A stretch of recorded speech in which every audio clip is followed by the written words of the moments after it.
Hey everybody, T-Man again. Got another video for you guys, and this video will be my very first Walking Dead review for the TV series. I thought I would try this video out, see how it jives with you guys and myself. It's my #1 show going today.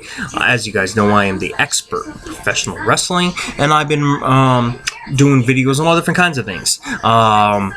Not just wrestling. I want this to be this channel to be about all different kinds of things that I like and I appreciate and giving my thoughts and opinions on. I did a football video for those of you who likes NFL football. I gave my recap. I do previews and predictions. I just started doing that last week. I also do MMA videos, but the main focus is wrestling. But another thing that I truly love is The Walking Dead. I read the comic books, and it's my favorite show going today. And last night, Sunday night, was the mid-season finale of season 6, episode 8 of The Walking Dead. And I thought I would give my my thoughts and review on the episode. Some people, I was reading the reviews and comments, were really disappointed in the episode. And I know my wife was one of those people who was just expecting more action, was expecting a couple more deaths. I mean, we got a death. Spoiler alert. The only real death we got was Deanna. Was the only death. Those of you who hear that in the background, that is my son. Sorry, it's the only way I can do these videos is with my son in the background. He bugs the crap out of me, my 2-year-old. I wish he would be quiet and just watch his cartoons while he does videos for you people, but he doesn't. So, sorry about that. Yeah, so Deanna was the only main character death we got, and even though a lot of people didn't like it, and I think that they didn't like it, they were just expecting more of it. You guys might have been one of those people who were just expecting more, and I was too, but it doesn't mean that it was a bad mid-season finale. I thought it was really, really good. I mean, I thought how creepy was that intro at the beginning of the episode. Let's go back to the beginning of the episode of last night.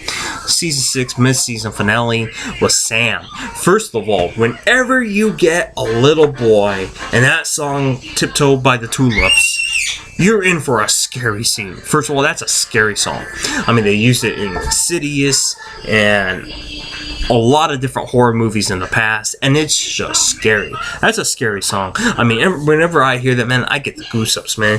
Tiptoe by the tulips. And I'm like, ooh, you know, so fuck, man. I'm running away if I hear that song. Then you get Sam, the Cookie Monster boy, who loves his cookies.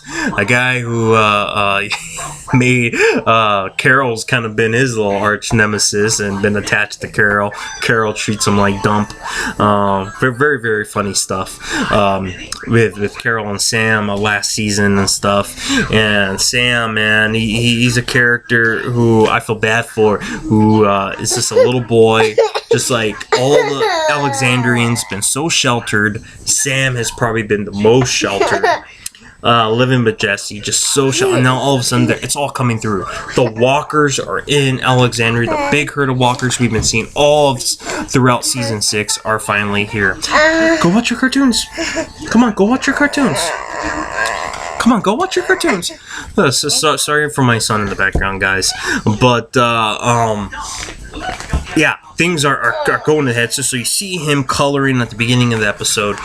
Then after that, I'm not going to break down every scene, but pretty much then we go through and see how last episode ended. See the big tower coming down. Oh my gosh, the big tower coming down, and the watchtower coming down on the scene. All the walkers coming in. Rick going crazy. Deanna actually coming to Rick's rescue, but getting bit in the process. Shoots the guy underneath the chin, falls back. At the moment, we didn't think that she got bit. I'm like, did she get bit? But it kind of just looked like she fell on that little tool or whatever they were working on. So it didn't look too bad from that picture. But later in the episode, we saw that Michonne, when she was looking at her wounds, saw that she got bit. So that all was really fun. So anyways, they're all running away from the herd. And then you got Jesse comes out, shoots the shooting the walker, saying, "Come in here, I got Judith." And it was very funny. So going back to Sam. So you got Sam coloring or whatever, and Jesse opens the door, and all this chaos is coming, and Rick holding Deanna. Who's Deanna? God, I love Abraham. Carries her in on the couch. "Mommy, what's going on?" You know, it's just perfect. Sets up everything. Sorry, Vincent. Go watch your cartoons, baby. Okay? Go watch your cartoons. Go show me. Go watch Mickey Mouse. I'm telling you. Sorry about my son. Again, the only way I could do these videos.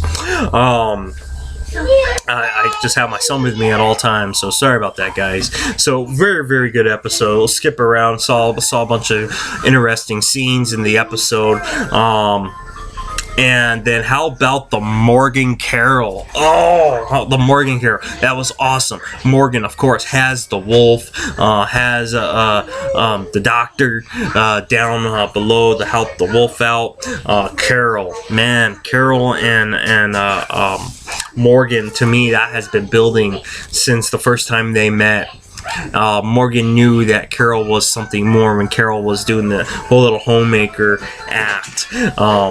Morgan was the one that always saw through that, and Morgan's whole philosophy of not killing, and Carol's philosophies, they're very, very different. They're very two extremely different people, but Morgan, man,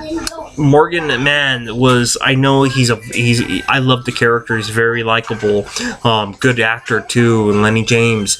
But I felt like he was just annoying. He was an effing nuisance in this this thing. I'm like, God, man, Morgan, you're gonna cost everybody. We're in a herd. We're in a big attack right now. The big herd is attacked. We cannot have a wild card with this wolf who's come in and his sole purpose is to kill everybody. Like, he doesn't believe in life. He doesn't believe in anything. And I know Morgan sees that's the point of the story. That's how he was, and he feels like he could bring this guy back. And I feel like the Morgan story and the evolution of his character and the story is going to bite him in the ass. You have to be at a medium. You have to be a good person who believes in life, but also believes that sometimes you need to kill. And I believe that's how Carol is. Carol is a character who is a good person, who does want to help people out, but also is realistic in the fact that not everybody's gonna be like Morgan, who can change their ways, saying, "Okay, I'm gonna be a ruthless killer, and then I found my way and know that all life is precious." That it's never gonna happen without Wolf, and that's what Carol is really trying to explain to Morgan is it's not as simple. And even in the last episodes they kept saying it's not that simple. You cannot take a chance when you have a beautiful society and you have a threat like that. You can't have that wild card. I mean, there's so very little people left in the world. You can't take a chance that this guy's going to change. And not when you have all these people, because he came in, especially when him and his crew came in and murdered everybody. You can't give that person a second chance. And especially even when he kept saying, "I wouldn't give me a second chance." You know, it's just, and with this chaos, I mean, even though he's a great character, very unlikable. Very unlikable. So anyways, they get into a little tussle, which I thought was a really great scene. And then you saw Lenny James. Oh man, Morgan body slamming Carol, man. I thought that was pretty funny, man. That was awesome. When he slammed Carol. And then of course backfired at Morgan like everyone knew it was. The wolf, boom, knocks him in the head with Morgan's stick and taking the doctor. Then you had Rosita and Tara, who Tara's very, very, very much so looking pregnant, but she is pregnant in real life. It's kind of funny, but man, she really looks it. But those baggy clothes, you could tell, man, I don't know how far along she is, but she looks plumped in that video, in that episode. And then we end The Walking Dead mid-season finale with the cliffhanger. We leave it with this. We leave it with They all with Rick, with Michonne, with Jessie and her boys, with Carl, Father Gabriel. I think that was all. Covering themselves in the Walker guts, just like in the comic book series. Spoiler alert, I will spoil stuff from the comic book in this video, so if you haven't read it, click off, or tough shit. Covered themselves in the Walker guts and preparing to go out because the herd has made their way inside the house due to the fact earlier in the episode with Carl and Ron. My mind went blank there for a minute. With Ron trying to kill Carl, them getting in a little tussle, Ron being a real dickhead, just like his dad was. Really good scene. Carl going to the bat for him. Didn't really like that too much, but Carl's trying, man. Carl's trying to be a good guy. But anyways, that's how they all got in the house. It was all Ron's fault. So now, them at the end of the episode, in the ultimate cliffhanger, covering themselves in the Walker guts, and the show leaves off with, the boy that we started the episode off with. That little cookie shit monster. Calling for his mom. Mommy! Mommy! Right when they're walking in the middle of the walkers. They're trying to blend in. They're trying to be quiet. Sam is calling for his mom at the worst time in the world. Now, obviously, going to the comic books now, other than the fact of Father Gabriel in this picture, and Ron was actually Sam in the comic book. The character Sam did not exist in the comic book. We're panning out pretty much just like we did in the comic book, where you got all of them holding hands with their Walker guts. You have Rick holding, I believe Carl's hand, Carl holding Jessie holding Sam, which in the book was Ron, because Ron and Carl was the same age, but they had to create a new character because Carl is so much older. In order to do the storyline, you had to create a kid that was a lot much smaller, because Ron's not going to be crying for mommy in the middle of the heat here in the TV show, because Ron is older and he has at least enough brains to know that you shouldn't be talking in the middle of a herd like that when you're trying to blend in. So, obviously, I think it's shaping up to be like on the comic book, which in the comic book, Ron gets, in this case it's going to be Sam, gets devoured by walkers. Jessie cannot let go of her son. She gets sucked in a bit too. Remember, in the show, they're holding hands. Her and Carl would not let go of the Carl. Carl says, "Dad, she's got me. She won't let go." Remember, Rick has that freaking axe, just like it was in the book. That cleaver chops off Jessie's hand. Jessie dies as well, saving Rick. In the book, it was Deanna's character that. Oh yeah, Marvel Legend. Yeah, cool figure. Go play with your Marvel Legend. In the book, it was Deanna's character, the male version of that, Douglas, stray bullet that catches Carl in the eye, loses the eye. Probably going to be Ron in the TV show. In the TV show, it's probably going to be Ron. I really hope that Jessie doesn't die, though. I heard it's leaked online. A lot of people it's been out that Jessie does die, along with Sam and along with Ron. That Michonne kills Ron after shooting Carl in the eye, or attempting to kill Rick, because Rick pretty much just killed his mom, as long as his dad, Carl saving his dad and getting caught in the eye is the rumor. It's been it's on spoilers and websites and all that other type of stuff. And I'm hoping that the kids die, but I'm hoping Jessie lives. But I don't think that's really realistic. I really like the Jessie character. I know that she died in the comic book, but since the fact that Andrea is not alive in the TV show, and Andrea was the love interest of Rick. I was really hoping, and not to mention the Jessie character is very likable. She's not as weak as she was in the comic book. In the comic book, she was a very weak character, getting abused, all this other stuff. Same thing in the TV show, she was abused too, but I feel like she was a little bit more stronger. After she agreed to let Rick help her with her husband, she kind of adopted Rick's philosophy: is if you don't fight, you die. And yeah, cool figure. She's really adopted it, and I felt like she's been a strong character. She stabbed that one neighbor a couple episodes ago that killed herself. So I feel like she's been a really strong character. And I was just thinking, since you don't have Andrea, might as well keep her alive. Help Rick, because after this No Way Out storyline, Rick is going to start fighting his humanity again. I mean, he's been such a badass, and he's going to continue to be a badass.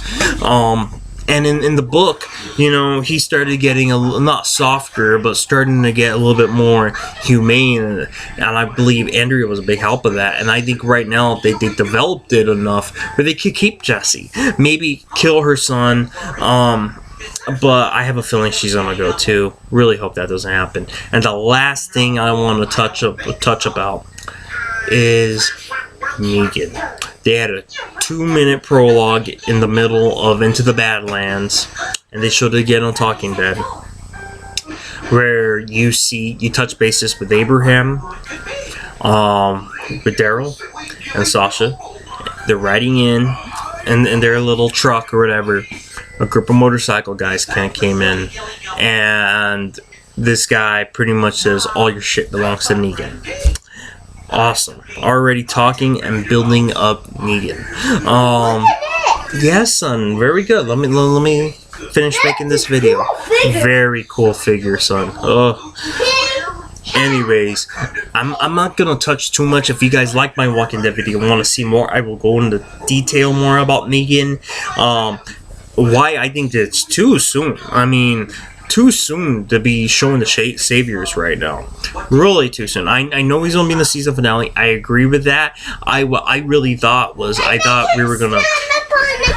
Oh, good. Go make him stand up on the table. I thought what they were gonna do with the second half of season 6 was finish up the No Way Out storyline, and then having the last 6 episodes of being about Jesus, Paul Moreau character, Jesus being introduced, telling them about the hilltop, discovering the hilltop, on the way to the hilltop, and meeting Gregory, kind of like in the comic books, and then in the season finale, meeting Negan.